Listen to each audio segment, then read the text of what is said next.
Mummy మంచి smell వస్తుంది, త్వరగా తినాలని ఉంది కానీ ఇంకెప్పుడండి డబ్బులతో ఈ బ్యాగ్ నిండేది? నింపుదాంలేవే. అమ్మా ఆకలేస్తుంది, ఈరోజు సండే కదా, చికెన్ ఉండొచ్చుగా.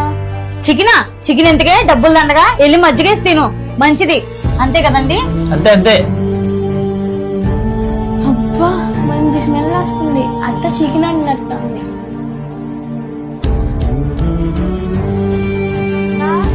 అన్నం తిన్నావా అమ్మా? తిన్నాను.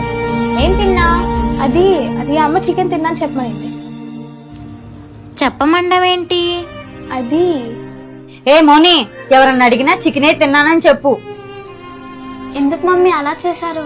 డబ్బు పిచ్చి ఎక్కువైతే ఇలాగే ఉంటుంది. మీరైనా తెలుసుకోండి, బ్రతకడానికి డబ్బు అవసరం, కానీ డబ్బే జీవితం అవ్వకూడదు. తినమ్మా. Download ShareChat.